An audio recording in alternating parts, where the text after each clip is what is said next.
Hideyoshi's claim that advertising double the taste was apparently right. Alright guys, welcome back to some more Umineko. When they cry. Because the seagulls do cry. Alright, we already had the whole Umineko talk last time, so we don't need to do it again. Alright, welcome back. Last time we finished the previous chapter regarding servants and humans and stuff. And last time we also had the discussion at the dinner table regarding Beato. Yes, I'm sticking to that name now. Let me know if you dislike it. Let me know if you wanted to go back to Beatrice. I don't mind. I think I'll be using both, depending on situation, I guess. But I'm just saying Beato a lot right now to get used to it.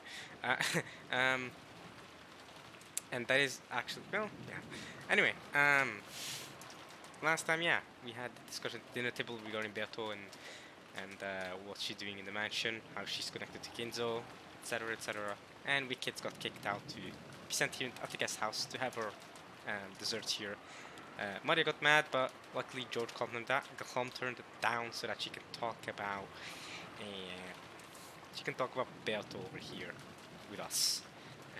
Meanwhile, those other guys can talk with Genji regarding what's going on with the special guest. Not in the guest house though, in the mansion. Think a special guest should be in the guest house? Nah, they're in the mansion. Okay, I think we've basically caught up on what we did last time. We also had a little talk at the very start, but we won't be doing that now. We're gonna get straight into this, don't worry. Let's just get in here. Apologize for any frame rate issues like always. I'll try to always just read the last sentence of a frame so that so that hopefully you can catch me audibly saying what it says rather than have to necessarily read it, because I know it would be annoying to miss out on an important dialogue or something. But yeah, like always, that kind of sucks. And rain seems to play a big part in this visual novel, and for some reason there's rain effects here, which is great. That don't exist in 7th mode, so it would have been great to get 7th mode. Yeah, that would have been great. But yeah, it's too late. Whatever. Can't do much about it now. We'll keep reading and we'll make do what we can do for now. I mean, yeah, unfortunate. But okay. Hideyoshi's claim that advertising double taste was apparently right. Okay, so we're in the new chapter here. And I guess this is them referring to the desserts they're having. The kids and Nanjo, who had been chased out to the guest house, had gathered in cousin's room. Also, Nanjo's here with us. That's wholesome. And we're eating the cake that Kumasawa had brought there for dessert. Oh, okay, I thought Goro was supposed to deliver it, but okay, Kumasawa has delivered it. Cool. It was both wonderful and high class, with lavish amounts of cream and decorated deliciously with fruits. Alright, Goro went in for this one. Just like the dinner that was cut off. But even though it was delicious, but even though it was delicious, for some reason it didn't taste quite as good. Yeah, I wonder why. Because Hideyoshi, yeah, because of Hideyoshi's theory. That's why.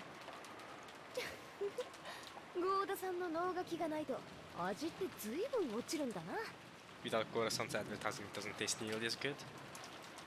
能書きを求めようにも熊沢のばあちゃんに聞いた日にゃこのケーキの原料もサバってことになっちまうぜ Good luck asking Kumasawa for advertising. She'll just say it's made out of mackerel. Yeah, she does do that a lot. Is she here? Nah, Kumasawa just delivered it to us, right? She just went. Or maybe she is here. Who knows? She might be nearby or in the room with us. Who knows? I think she would have said something instead of Maria though if she was here.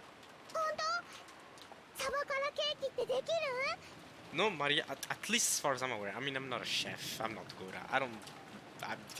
but as far as I know, you cannot make cake from mackerel, Maria. No. Okay, so Kumasawa is here. Okay, so she delivered to us and stayed here. She didn't leave to go do something else, some other servant matters. She did stay. So both Kumasawa and Nanjo are here. Alright, I'm gonna keep that in mind when it comes to murders tonight. Just saying. ええこのケーキもサバの絞り汁に小麦粉と What? 卵を混ぜて焼き上げると If ふっくら焼き上がるのでございますよ。 if you do what? If you mix the squeezed juice of a mackerel and with the flour and the eggs, you know, it comes out all fluffy. That's disgusting, Chiyo Kumasawa. There's nothing to laugh at. That is really disgusting. That is just foul.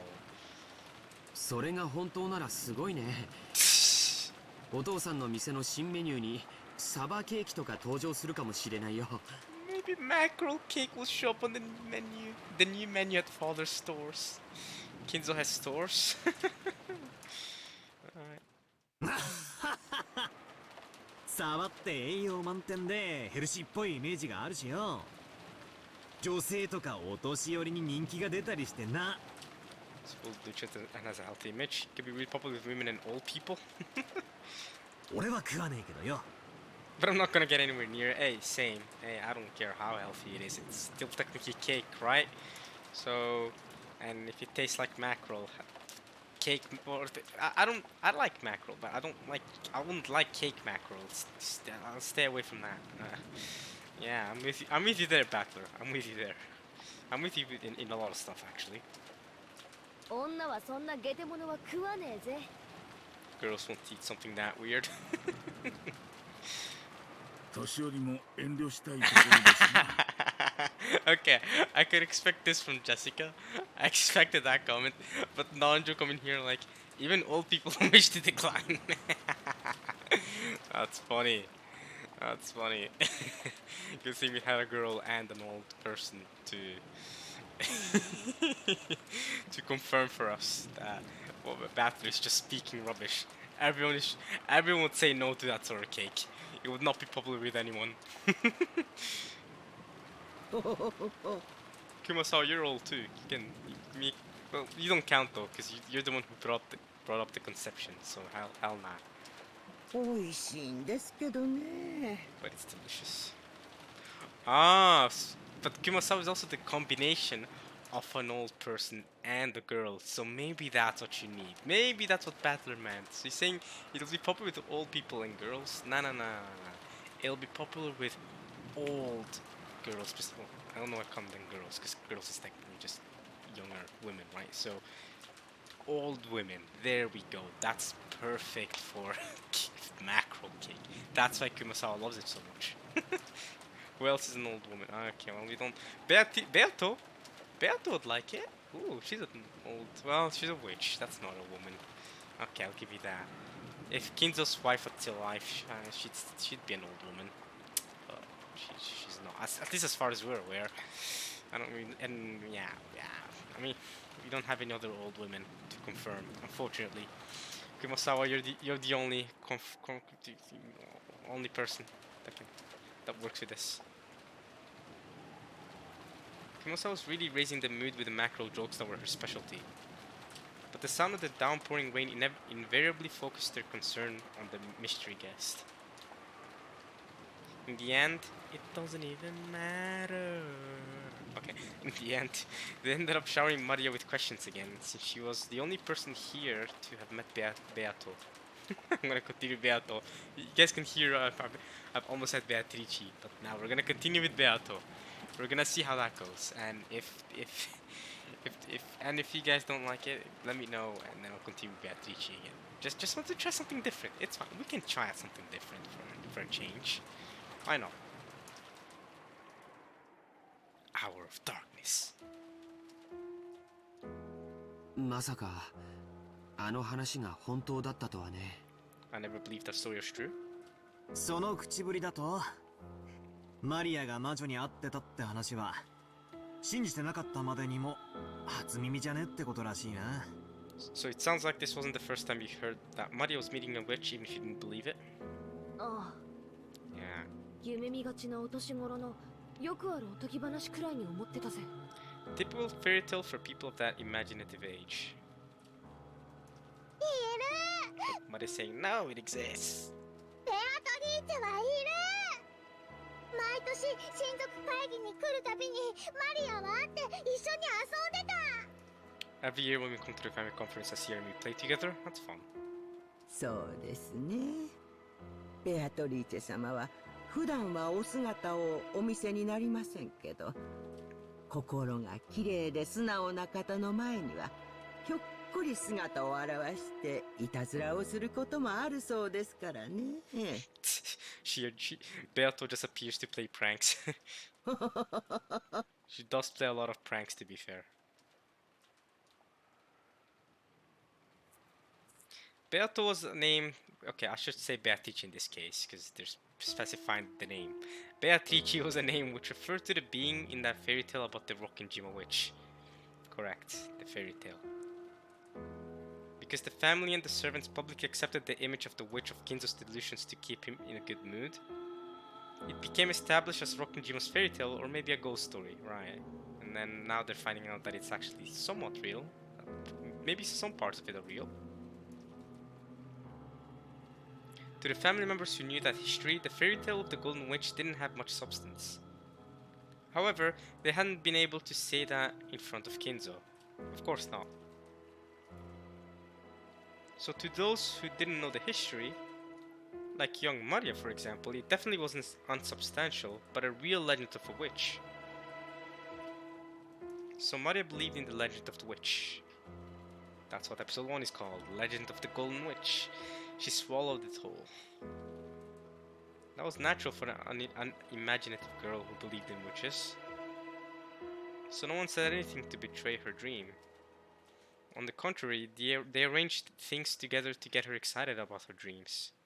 And Rosa doesn't like it when she goes too far into it because she's 9 years old and Rosa thinks she's too old to still believing in, you know, witches and stuff.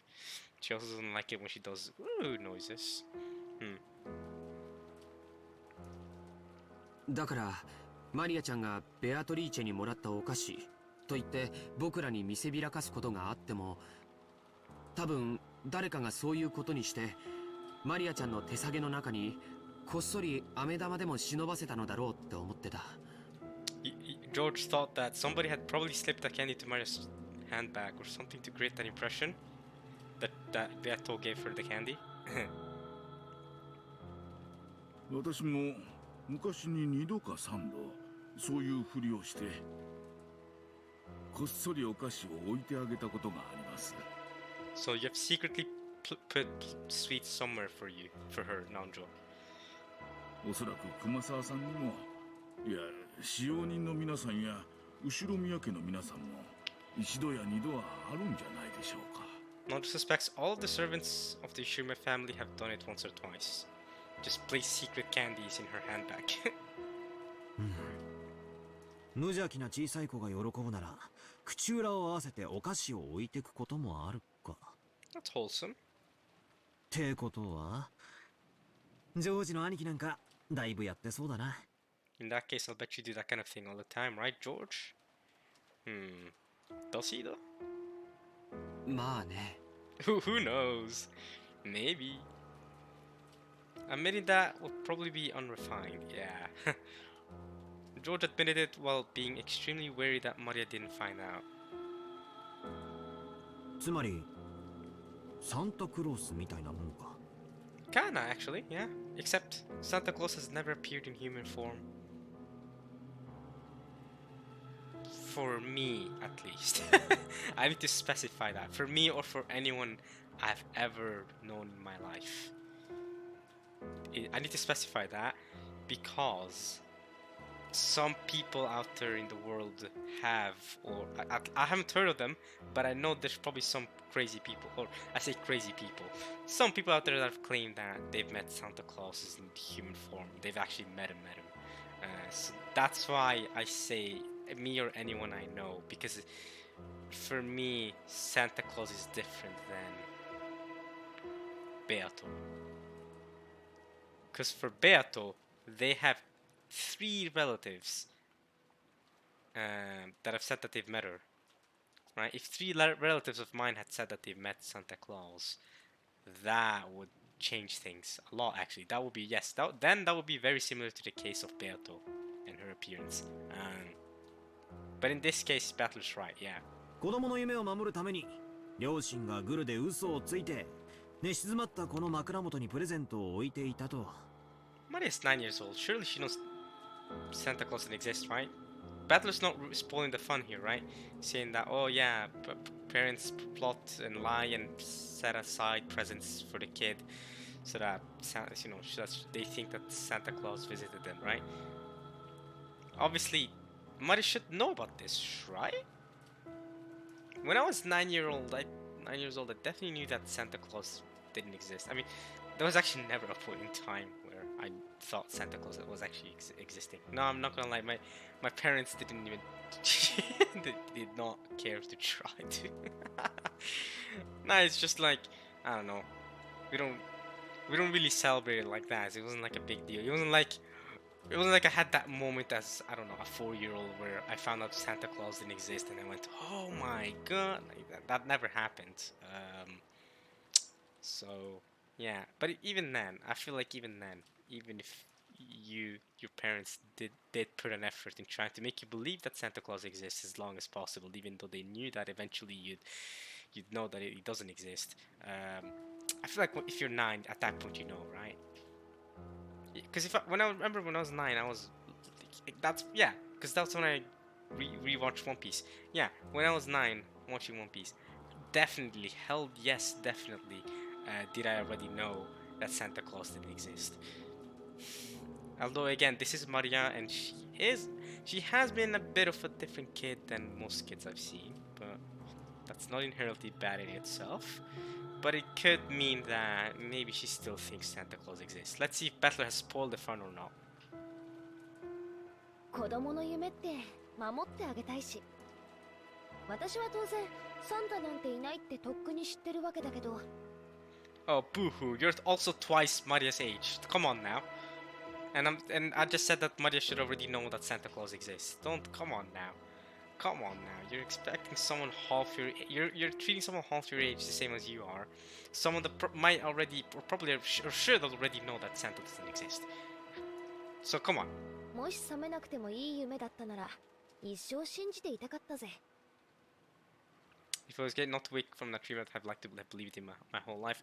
Honestly, I'm kind of glad that I never actually believed in Santa, because and you know, like, it's none of my relatives try to hide it and to go, oh look, Christmas presents, oh Santa exists, given to you. Honestly, I'm glad, because just false. I get it. You want to protect kids' dreams, so it's also just false delusion. It's all false. It's all dumb. Like, you know, it's okay to dream. It's okay to dream in the sense that I get it. Yeah, you want to protect kids' dreams and that, but it's also, you know, you want to support them, right? So that they, you know, they do the best. You know, as in they dream for because then they'll, you know. Because the thing is, you want to put kids' dreams. Part of that is because you want the kids to, you know, when they grow up and stuff, and they can start dreaming about, I don't know, become the best musician in the world, for example, right? You want that sort of thing for a person to think, you know what, I can do it. You know, if someone wants to try it, try it. I'm not gonna. One Piece. Okay, I've talked a lot about One Piece, but One Piece has taught me to never, ever laugh at somebody, or judge somebody at all for saying they want to be the best at something, want to be you know what I'm saying? It's never done that, because in episode 1 of One Piece, literally episode 1 of One Piece, alright, this is the first 20-minute episode, the first one, very early scene, is Luffy, or the main character, talking to a kid, actually, kind of a kid. He was about what? He looked like he was about 13 or 14. I mean, he looked younger than that, but because of his growth spurts, I want to say he was about 13 or 14 at the time. But he did look younger, I can't lie. He did look more like he was around Maria's age, maybe a bit older than Maria, who knows. But anyway, Luffy was talking to a kid who was strapped in this... He was strapped in this boat. Okay, I don't want to spoil anything. It is episode 1, so it's not much of a spoiler. But he was strapped in this ship for 3 years or something, and he's stuck in this pirate ship, and he, you know, because of that, he hates pirates, and in general he hates unlawful things, right? So that's why, you know, He hates just the pirates and the fact that he's been stuck as in this pirate ship for 3 years and been forced to do, and he's been forced to do things that that the pirate crew wanted him to do, right? So he's basically been working for the crew as a slave for the last 3 years, and then Luffy comes on the ship, and he racks havoc. That's Luffy, of course. He just punches people, bang, bang, bang. But there is a scene where Luffy's at the bottom, right? Because he's really hungry, and this kid, this servant, he's essentially like a servant in Umineko. No, but Luffy just says, "I'm hungry," and then Kobe says, "Oh, there's some apples over there," and then Luffy just eats a lot of apples. And then while he's eating, or after he's eating, Kobe then asks, "What are you here for? What are you doing?" And then Luffy says, "Yeah, well, I'm going out to the ocean, and I want to be the king of the pirates." And then Kobe immediately went. His name is Kobe the kid, by the way. And Kobe immediately went, "What? You're crazy! King of the pirates? Haha, nice joke. You're not being serious, right?" And then Luffy looked at his hat because he received a straw hat from whatever, long story. But he received a straw hat. The iconic Luffy straw hat. The hat that he wears. I'm sure everyone knows about it, even if you haven't seen One Piece, right? It's the iconic straw hat. And as Luffy's looking at it, he goes, well, before Luffy says anything, Kobe just says, Kobe realizes that he's being serious, and then he goes, I'm trying to remember because I don't want to misquote anything. Of course, this is all paraphrasing, but Kobe does say, "Wait, you're for real? You don't be king of the pirates? Do you know how dangerous that is? There's no way a kid like you can do it." Because Luffy is a kid as well, technically. Luffy's, at least at the time, he's 17. He grows older, but during episode 1, he's 17 years old, so he's kind of a kid as well. So Kobe goes, "There's no way you can do that, kid. Like you can do it. That's a foolish dream. There's no way. Only in recent times, only one person has achieved that.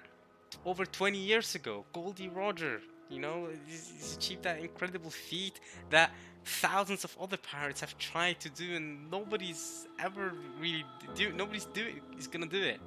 And then he says, "You're probably gonna just die and amount to nothing." And and and then he asks, "Are you not scared of dying? If you go out there as a pirate, you'll have the government after you, right? You'll have marines after you trying to kill you or apprehend you and send you to prison and stuff." So and then Luffy looks at his hat, and while looking at his hat, of course, which reminds him of the person that gave him the hat and everything. Again, I want to spoil One Piece, but Luffy just goes, "Well, if I die, then that's that. At least I died doing the thing that made me happiest, the thing that that I wanted to do the most." And then of course Kobe got inspired by that, because Kobe was someone that has been stuck in the ship for 3 years and has done the thing that hasn't made him the happiest, right? He's just stuck doing these people's work, and the reason why he hasn't fought back is because he's too scared to fight back, because he's scared of dying and stuff, because there's potential, because pirates will kill you, right? So he's basically been wasting 3 years of his life. That's what Luffy's implying here, right? Because if you die defending yourself against these pirates, at least you died doing what you wanted to do, not die as working as a slave for 3 years. That was basically Luffy's mindset, right? And this is episode 1, of course. And the thing that's the thing that works with me so well is that, and why that episode hits so much harder, is that even during episode 1, even during chapter 1, you already know Luffy's going to be Pirate King at the end of the series, right? I mean, that's how these stories go, right? I mean, typical shonen manga or anime, right? You'll have a character that wants to be the king of something, right? It can be Shaman King, like in Shaman King. It can be Hokage, like in Naruto. It can be whatever it is, right? People want to be the best at something in a shonen thing. And of course, there's even that it's a shonen, right? It's supposed to appeal to kids, like Maria here, right? It's supposed to appeal to a younger audience, right? It's supposed to show, hey, your dreams can come true, right? Like Luffy's dream of becoming Pirate King. But the reason why that affects me so hard is because we know Luffy's going to be Pirate King, and not to spoil current events of One Piece, but let's just say we're getting really close to the end game of One Piece right now. I know that sounds unbelievable, but we are getting close to the end of One Piece, or at least we're kind of getting to once this arc is over, which it should end this year. According to the author himself, he said he was gonna end it this year, so the last one's gonna happen this year. I thought it would. I'm not gonna lie. All I'll say is I thought this fight would be over by now. I'm not gonna lie, but we're still going. So we might not be finished with this arc until the end of the year, which is crazy because I expected it to end around summer, but The way I see it, it might not even end during summer, and there's been a lot of chapter breaks.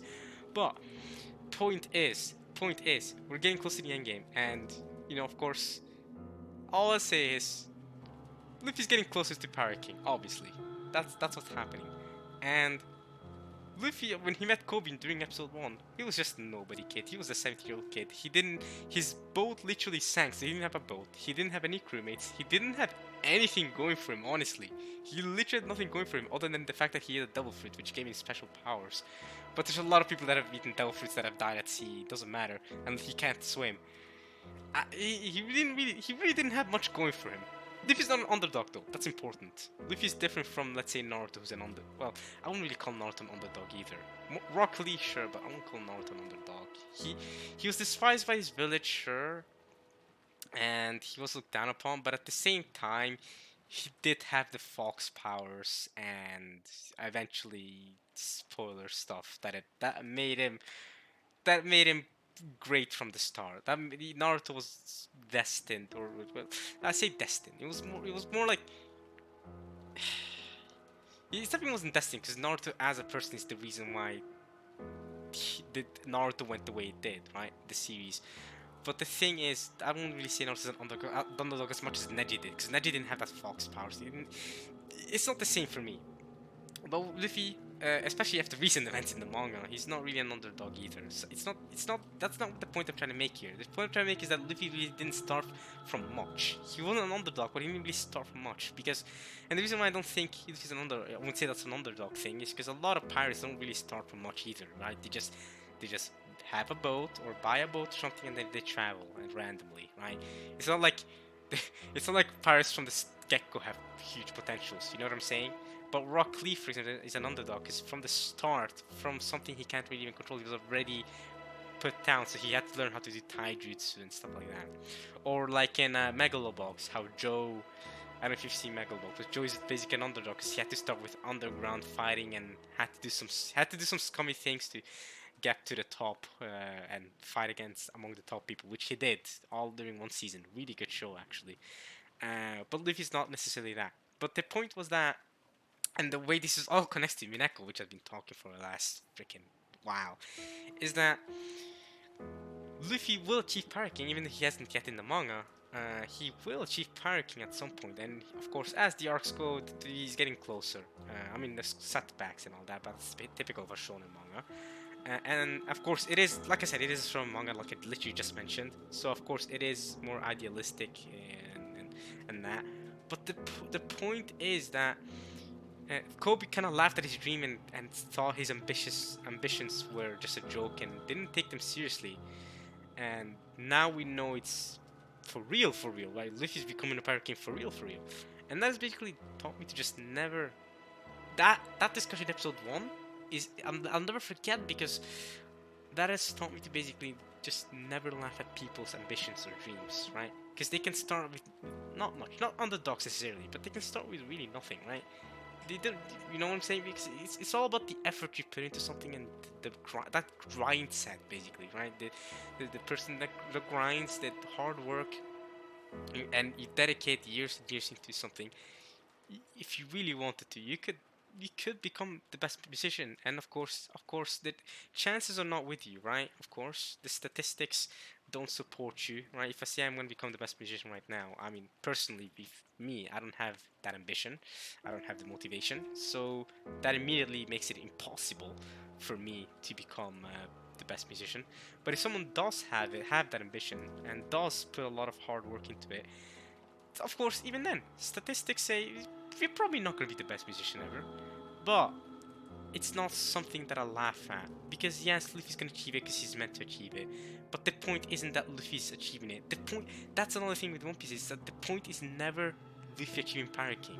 Well, yes, that is what he's trying to do. Yes, that is what the story is going for. And yes, it's definitely going to happen. But that is not what it's about. It's about the adventure. It's about the journey going through it and stuff.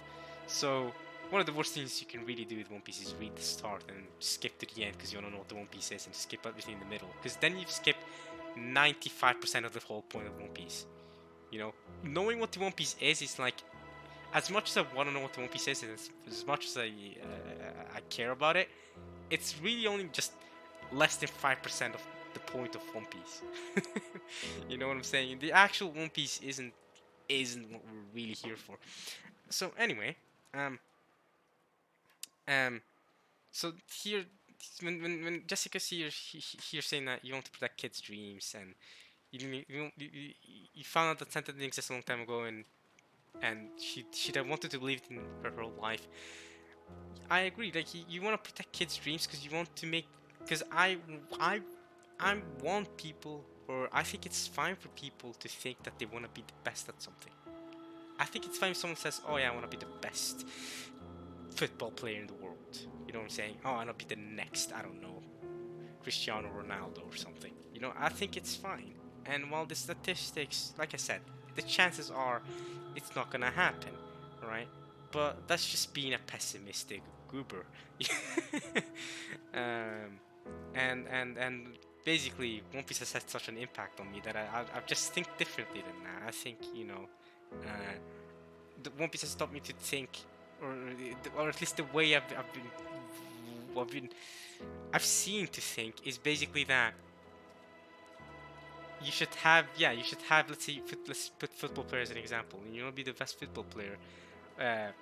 Yes, but even while chances are it's not gonna happen, uh, the journey of actually becoming a football player is half as important, if not more important, than actually becoming the best football player. It's like it's that should be the part of the ambition too, is having fun in the journey, or because you have that ambition because you enjoy it, right? Because it's something you want to do, and that's what gives you the motivation.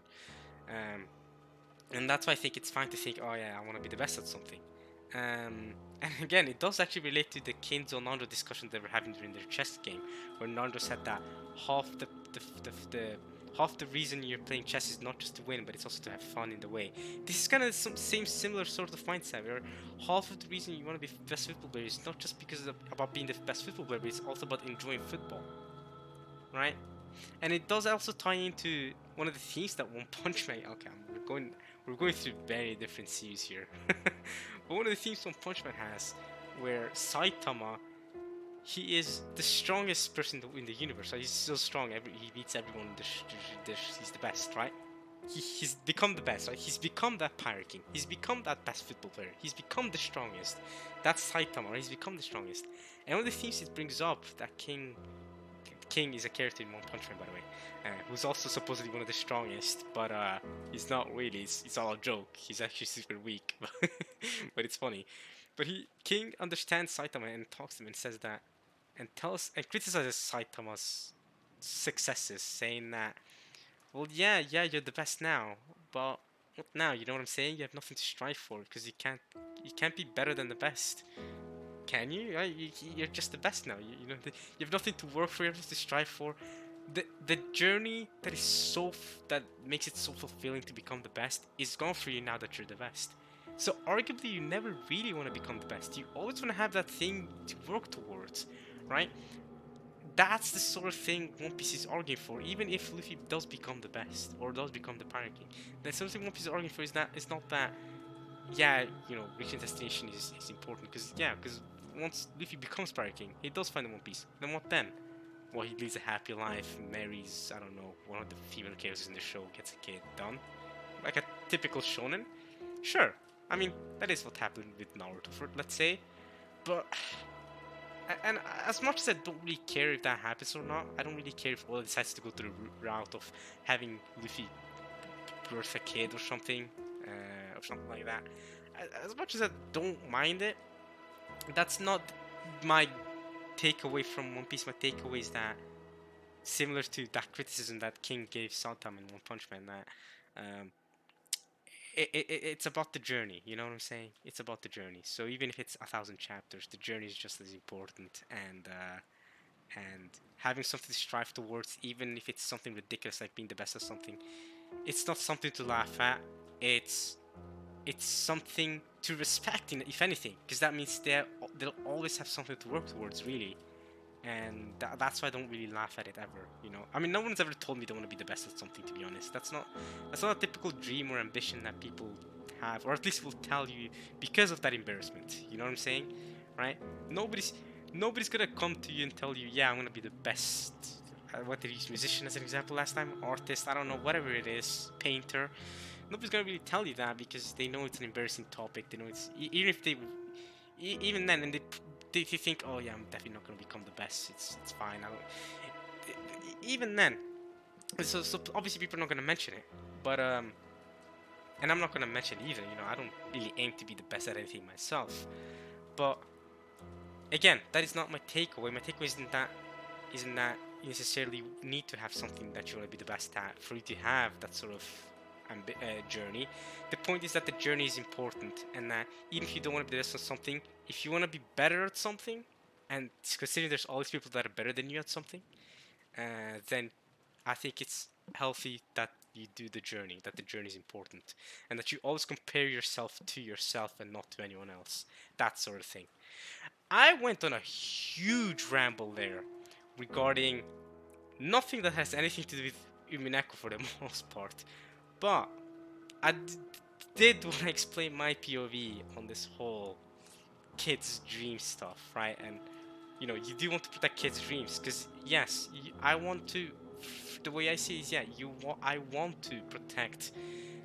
Um, I want to protect that kid's nature, because kids have this nature where they're very frivolous. Is that the word? I don't know. They have that nature of having these dreams of, you know, they think they can do anything, and that's one of the things that you lose. I feel like when the older you get, right? You stop thinking you can do anything, right? Kids think they can fly. They think they're the best. That's great, and that's the sort of thing you want to protect. The sort of mindset is good, because you know that sort of kids' dreams mindset is good, because if a kid still holds on to that, oh yeah, I'm gonna be the best football player when I grow up. You know, kids say that. If they hold on to that, for example, and you know, when they do grow up, they, you know, let's say they're 15 and they still love playing football and stuff. You know, you wanna support that. Yeah, you can be the best football player in the world, for example, and they've been playing football since they were kids. And hell yeah, you can do it. Go on. And you wanna protect that, because you know, you want to keep that mindset of, yeah, the journey of trying to become the best football player is just as important. So even if the kid loses some matches, even if they, you know, as a teenager, you know, loses the national matches and stuff like that, or wins or whatever it is, you know, that sort of journey is important, and the growth is important. And if not more so than the actual becoming the best, because once you are the best, then there's nothing else to really achieve other than to extend your glory. But you know what I'm saying? So that's what I think of that. Now, of course, the beauty of it is that we all think of life differently, and this is something I need to specify. I'm gonna keep going, but one last thing I wanna say before I continue here is that the most important part is that we all think differently. I just pointed out my POV, my view of how I see it. Of course, I'm not saying that should be the way people think. Please, I do not want to control the way people think. Please, if you think differently, if you disagree with any or most or all of what I said, absolutely, by the way, absolutely go ahead and think that, yeah, nah, people should not aim to be the best at something. They should only, I don't know, they should have ambitions, sure, but it's kind of dumb to hold in the back of your mind that you're gonna be the best at something when you know statistically you're never gonna be the best. That's an unhealthy obsession to put over someone. Someone could have a take like that, absolutely, and I see where you're coming from if you do say something like that, absolutely. So please do not let the way I think, or the way I'm saying things, you know, or don't, at least not saying don't let it.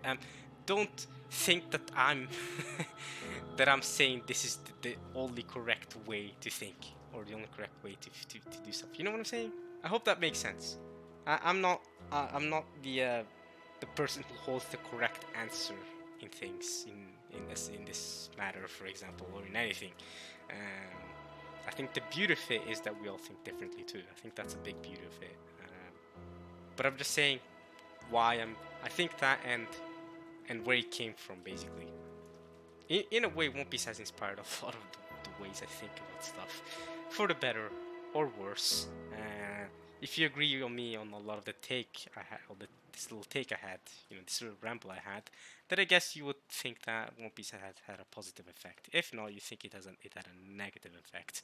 Either way, the fact that it had an effect on me is undeniable, I think. Which is why I'm still trying to buy the manga. Well, I've bought some of the manga, but not all of it, because it's hardly in stock, thanks to COVID. Thank you, COVID. It's still struggling. But it's supposed to come back in stock in 3 weeks, so let's go. I'll be able to buy the... At least I'll have half the manga. If it does come back in stock 3 weeks, like I got emailed, I'll have half the manga, which would be great. The reason why I couldn't buy the manga when I was younger is because I couldn't... I straight up actually didn't have the money for it, and not as much... it was more like I couldn't choose to buy something like this, right? Because last year I spent the entire summer last year working, so that's where a big reason why I was able to buy the manga to begin with, right? Just working a summer job, part-time job, it really helped me get the money I needed to buy these volumes that I do have right now. So again, so that's what I mean, is that prior to this, I needed to depend on other people to buy from me, because I didn't make money on my own, and manga is expensive, so, especially over here.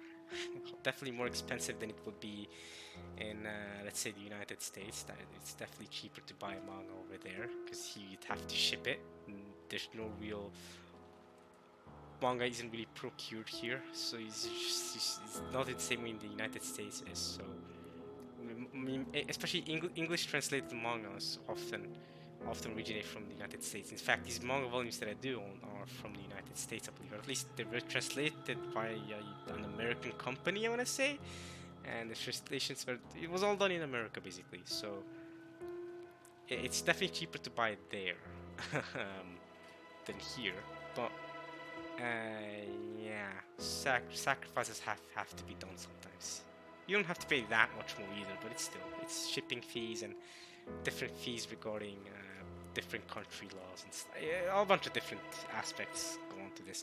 Anyway, let's keep moving. We have been talking. I swear we've been talking for about 20 minutes about this thing that I really didn't need to talk this long about, but let's keep it going now. 世の中は世知辛いばかりだと知ってしまうからこそ He's talking about the adults now, right, Nanjo? 大人はせめて子供の綺麗な夢を守ってやりたいと思うものです At least protect a child's untainted dreams. True. That is definitely part of it. True. And you're right that the world is tough. You're right. I am not a child. She's not a dream. Beatrice exists. She exists. いますとも。ベアトリーチェ様はおりますよ。この前もですね、サバを干して紅茶の出汁に使おうとしておりましたら、そこへひょっこり。Kumasawa, what the hell? I don't think Kumasawa actually believes in it. Yeah. No, she probably believes in Beato, but doesn't believe in the whole ritual stuff, and it's just joking around to help Maria out. I want to say Kumasawa's more on the believing side, although she did say that if she knew the ritual was gonna happen, I would have skipped work today during episode 1.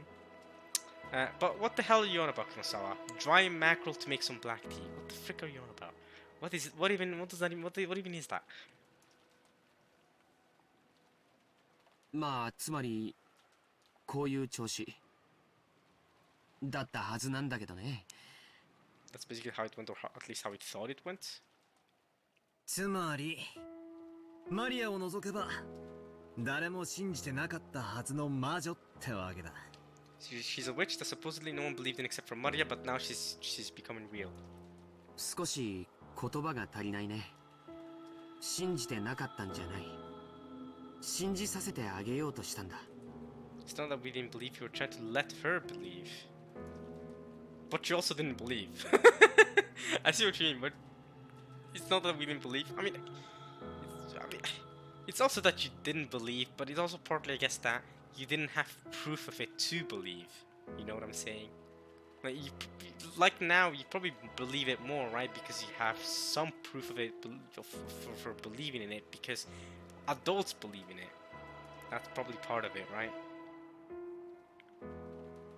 So this was about not betraying a child's innocence.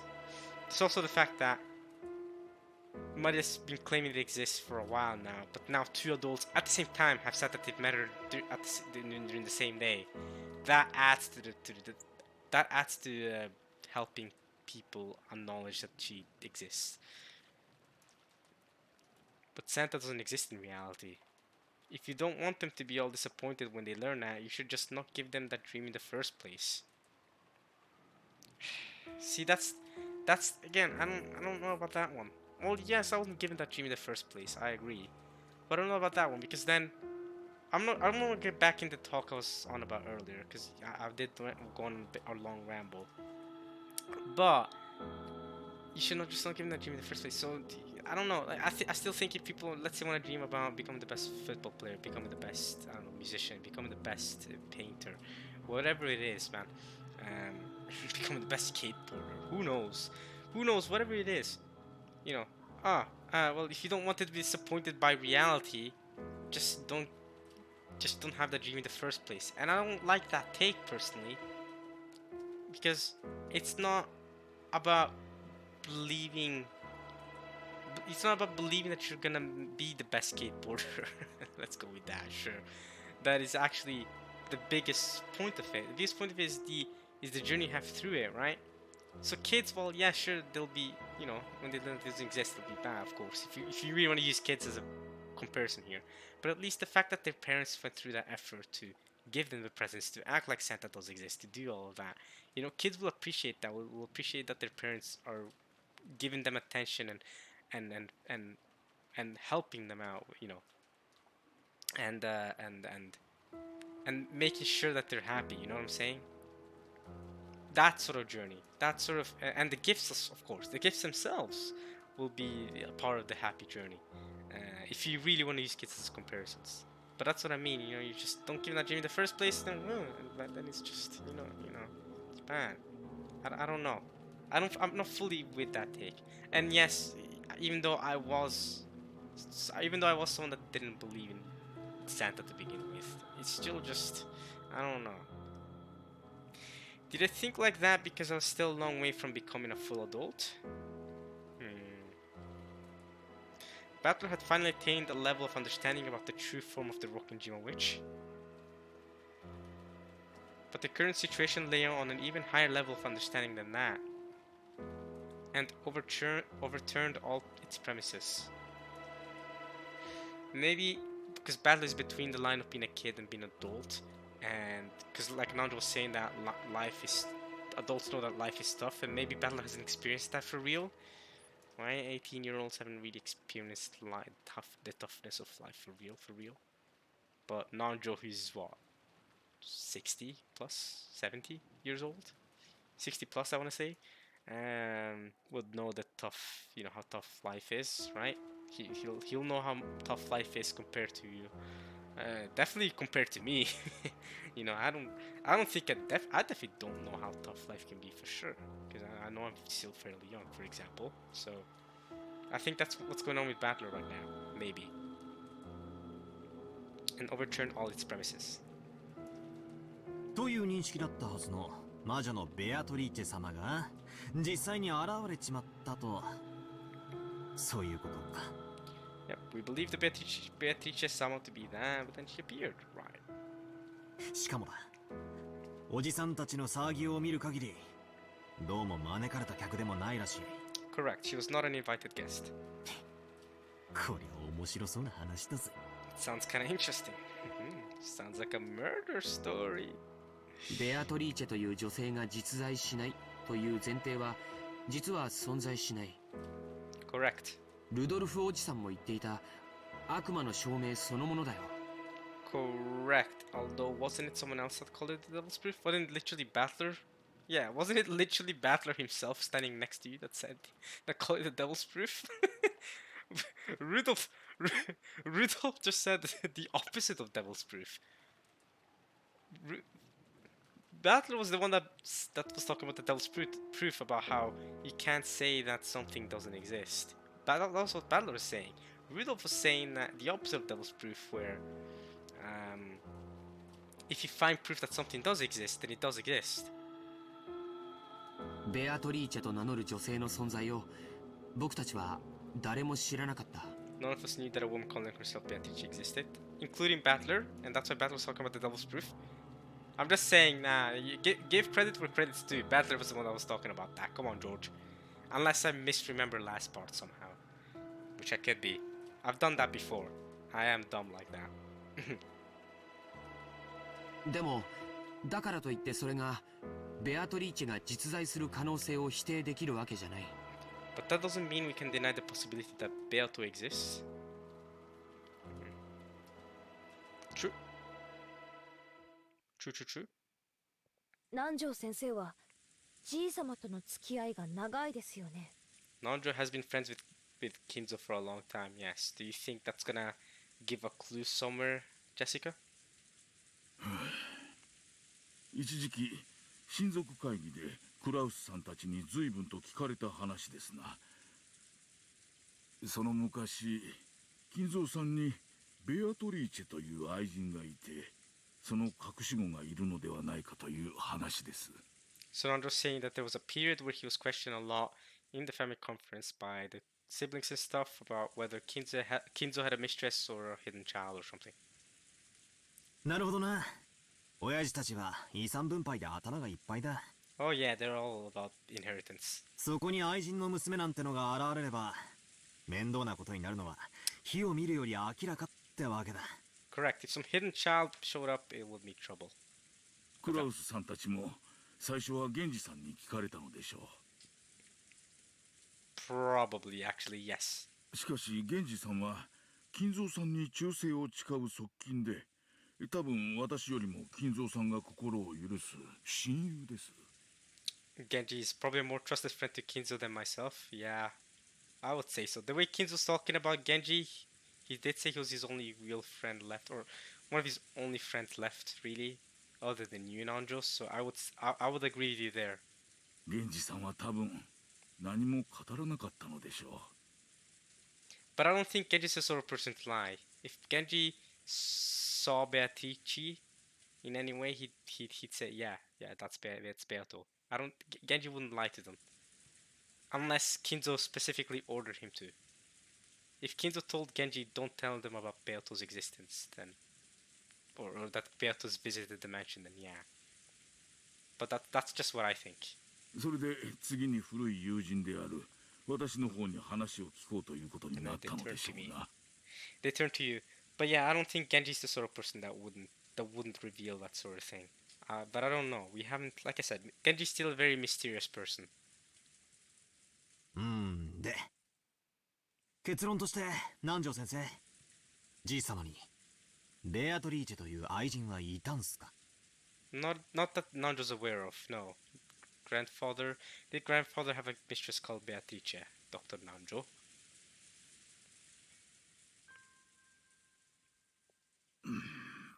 おりました。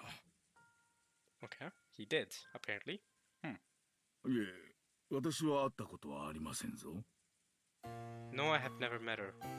ですが、そういう女性と交際があったと金蔵さんから聞かされたことはありました。 I've heard from Kinzo that he did have a relationship with a woman like that. Yes, but it wasn't necessarily mistress, was it?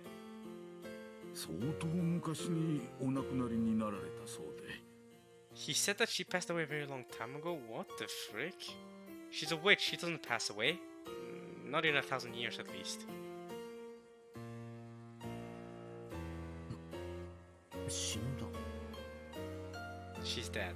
その間に子供がいたとか？ And did he have a child with her? それはわかりません。 That I do not know. ただ金蔵さんはベアトリーチェを蘇らせるために研究をしていると常々言っておりました。Kinzo says he's researching how to revive Beato. And he's found out how, through the ritual. 普通は愛人を失い忘れがたみがいたならばそちらにその分の愛情を注ぐものです。 Correct, so maybe the fact that he's pouring all his love on reviving Beato, then maybe that could allude to him not having a child. ですから金蔵さんとベアトリーチェの間に子供はいなかったろう The と problem 私た wasn't, ちは自然に考えました。 we thought that there wasn't a child between Kinzo and Beato. Hey, new portrait! Woo!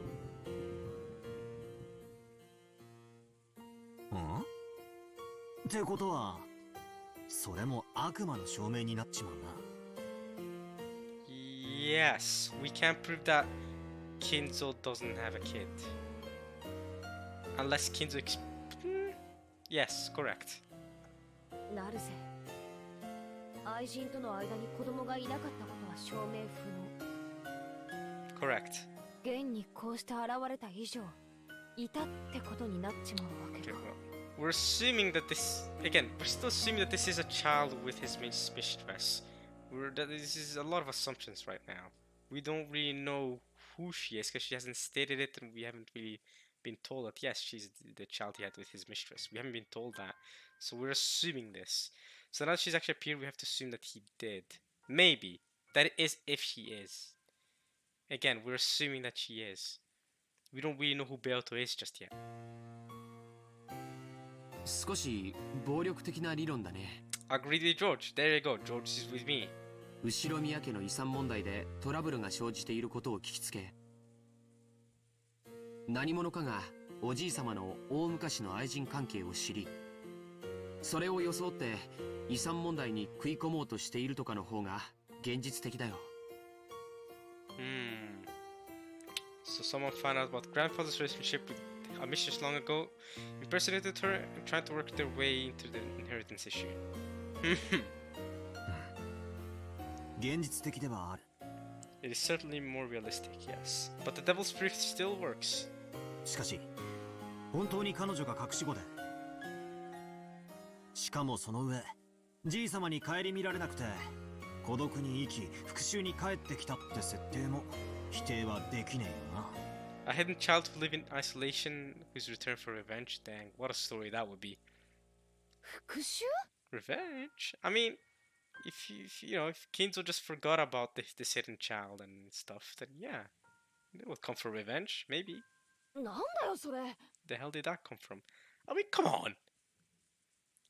Imagine your dad, you're born from your dad being with a mistress, right? The mistress dies or something. You get left in isolation and your father forgets about you and just, continues dealing with his rich family. And you're in isolation for all these years. You'd have motivation for revenge. I'm not saying I would, I'm just saying it's understandable that they would. Like, give me part of the money. At least if you're gonna kick me out of your family because you were with that mistress, at least give me some of the inheritance. That's all revenge. You know what I'm saying, Jesse? Jessica? ああ、すまんすまん。男なんだよ。ついつい面白そうな方に脚色しちまうぜ。We like to embellish things to make them more interesting? Sure. 妙なドラマの見過ぎだな。I've seen too many weird dramas. Normally that would have been a light joke, but it had come when a mystery guest calling herself Beatrice, who no one had invited, had marched in on the day of the family conference, the day of the inheritance distribution discussion, which even without the witch was threatening to become a bloodbath. Speaking of bloodbath, there was no way that Badler's joke would be welcomed with laughter. So it was a really big help when Nanjo laughed energetically to calm everyone down. I don't think I've ever heard Nanjo laugh. なるほどなるほど。それはなかなか面白そうですな。 Have you ever heard Nanjo laugh in this visual novel? That's the first time I feel like I've heard him laugh. そんな筋書きの小説をぜひ読んでみたいものです。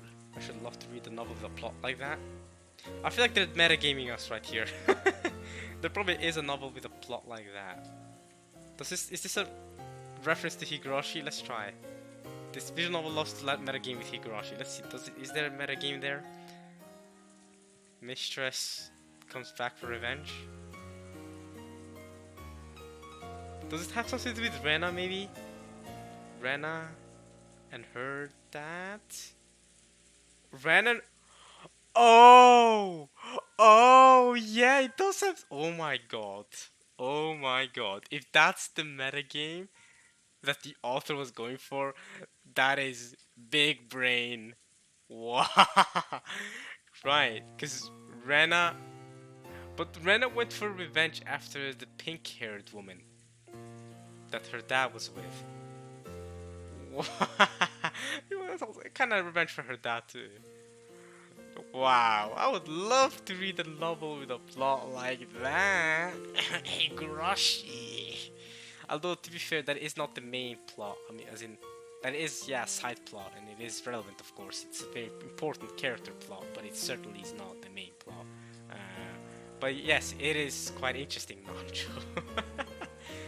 Yes. まあ現実にはそんなことはできねえと思う。 I don't think that could happen in reality. Why not? 何しろよ。今この島にはひふみ18人もいるんだぜ。 Do you think that could happen in reality because there's 18 people on the island? What? 妙なことをすればすぐにでも取り押さえられちまう。 Oh, that's what you mean. You can immediately restrain her. Okay. それに台風のおかげで島から逃げ出すこともできない。 That's assuming she had human powers and that she isn't actually a witch. But again, you guys are already assuming that she is a human because she's a daughter of a mistress relationship Kinzo had. So I guess she is technically a human from your POV. And thanks to the typhoon, she can't even leave the island. So you're saying that she's stuck here. Just like in episode 1, you guys also said, aha, she's stuck here. つまりとんでもない事件を起こそうにもどうにもならねえってことさ。 There's just no way she could even begin to pull off a crazy crime like that. 同感だね。退路の断たれた袋小路で、しかも十分怪しまれているような状況下で、そんな恐ろしい復讐劇なんかとてもできるとは思わないね。I really don't think she could pull off a terrifying revenge tragedy like that. Fools. Don't you guys think she would have thought of that though? Wouldn't she thought about the fact that there's no escape and the fact that you know, that everyone's suspicious of her and stuff? Come on now, give her more credit. でしょうな。ならば姿など現さずに暗躍しての復讐の方が現実味があるというものです。 Indeed, it would have been more realistic for her to come in secret without showing herself. So clearly revenge is not her aim. Her aim is to troll with Battler in the other realm. Just to be like, this is the turn of the Golden Witch. Watch me go, Battler. I'm gonna show myself off. Look at me, I'm walking around everywhere. That's her goal. They think her goal is something humanistic? Nah. 堂々と姿を現して仇討ちなど時代劇の中でしか考えられませんな。 I don't often hear about people appearing openly for revenge except in historical plays. わからねえぜ。 I wouldn't be so sure about that. 復讐ってのは感情でやるもんだ。理屈じゃねえぜ。 Based on emotion, not logic. それこそ差し違えてでもなんて考えたら、別に警察も人数も退路がなくても何も怖くはないかもしれねえぜ。If she wants to run so badly, maybe she doesn't care about all that. That there's no way out. Okay. I see what you mean, Jessie. Do you like calling me Jessie, or should I just call her Jessica? At least it's better to make sense, because it's like, you know, multiple interpretations of her name, right? But Jessica's just Jessica, you know what I'm saying? 大丈夫だよ、ジェシカちゃん。George, I'm not used to you calling her Jessica-chan, I'll be honest. Don't you just call her Jessica or something? I don't know. What do you call Jessica? I don't think it's Jessica-chan. I swear it's the first time you called her Jessica. Or one of the... You don't always call her that, is my point. If it was Maria, sure. 僕たちが想像するような物騒なことは何も起きないよ。Nothing as horrible as we imagine will happen. Oh, George, you little fool. Give Sharon the wedding ring while you can. You're gonna die tonight. 遺産をめぐっておじさんたちがバトルロイヤルってのが物騒なことじゃねえってんならな。 Like the battle royale between our parents over the inheritance isn't horrible. そうだよな。父さんもルドルフおじさんも体格いいし、エヴァおばさんなんか格闘技習ってんでしょ。 Auntie Eva's even trained in the martial arts. Oh yeah, she is. They did mention that at some point. That's a good thing you mentioned it again, because I forgot about that. 大丈夫だよね。 We'll be okay. Yeah. Well, considering what happened in episode 1, clearly did not help much. Dad and Rudolph are pretty tough. They also both died during the first night. No big issue there. Eva trained in martial arts. Well, she, you know, you have a drill to your head, drill-shaped thing, stake, I guess, to your head. That trained in dying would be more accurate. Jessica didn't say it, but she had vaguely noticed that her own father opposed all the other siblings regarding the inheritance. They acted like everything was good in front of the children, but when that pretense was lifted away, like it had been at dinner, it would become a tumultuous uproar.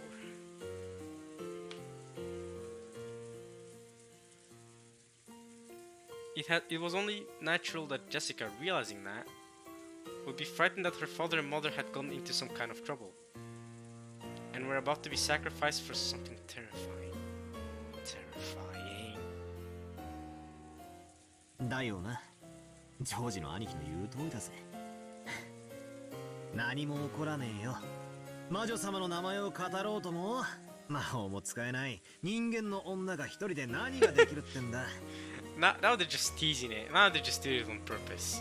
Even if she pretends she's a witch, what can a single human woman who can't even use magic do? So you're separating human Beato from witch Beato, which is kind of what I've been hinting at as well, that maybe they're different people. I guess that's where we ended it.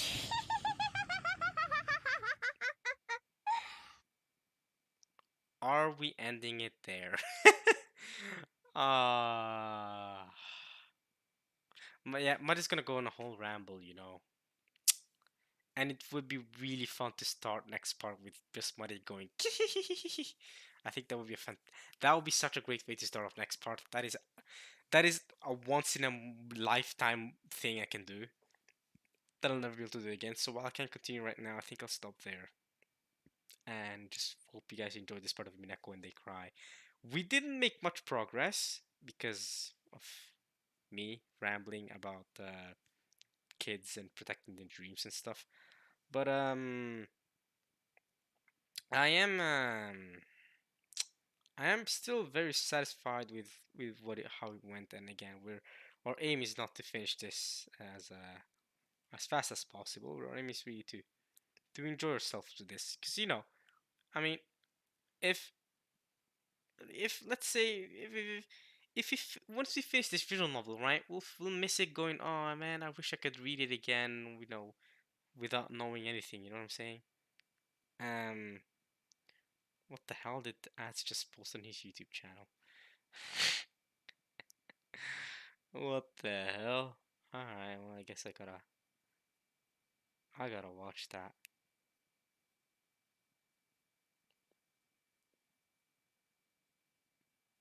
Alright, Ads, sure. Anyway, yeah, I hope you guys enjoyed this this part of Minako when they cry. Went on a bit of a ramble, so like I said, we went on slower, but yeah, like I was talking about, uh, it's not about finishing as fast as possible. We're here to enjoy ourselves, really. Yeah, we went a bit slower this part than in a lot of other parts, but let's try to make up for it maybe next part. But like I said, yeah, once we finish this, we're probably gonna be sad over the fact that we can't yeah, that we can't read through the story again with blind eyes. So let's appreciate the blind eyes we have for now. Only issue is we can't be going too slow, and also there is the matter of if we do go that slow, um, um, there's also the matter of that, yeah, no, what am I saying now? What I was saying is that yeah, if you go, yeah, if you go too fast, obviously I won't be enjoying it anymore, right? Because we're not here to finish this video, we're here to enjoy it. But which is why I'm you know, making sure to, you know, be able to just grab as much of this as I can, experience as much as I can. Um, but we also can't be going through it too slow, or else that would be kind of ridiculous. I mean, we're already going through it at snail's pace. I'm sure. I'm sure. At least I'm sure we are, because, like I said, I ramble a lot. But okay, I'm gonna end it here. Um, and next part we're gonna start off with Maria laughing and talking about how, well, you know, Beato exists and that. I'm sure, you know, you know, because we just mentioned about how Beato's not is not gonna do anything. Nothing will happen. They'll just keep arguing about the inheritance. You know, nothing will happen. I bet Mart's gonna come in and go, Beato exists and have this letter. Maybe she's gonna read the letter, maybe not, or maybe she's gonna go, Beato exists and we're gonna be sacrifices for the ritual. Maybe that's probably what she's gonna mention, the sacrifice for the ritual again, which is the same story we've heard 1,000 times by now. I'll be much more interested if she read the letter than talk about some sacrifices and ritual again. Because I feel like the first time, the second time, the third time, okay, you know what, okay, fine. I'm glad that you're reminding me, because I get it, it's an important thing. But by now, if you talk about more sacrifices and rituals, I'll be kind of, nah, but okay. I hope you guys enjoyed this one. Peace out, and we'll see you guys next time for some more Umineko. Alright, y'all. Peace.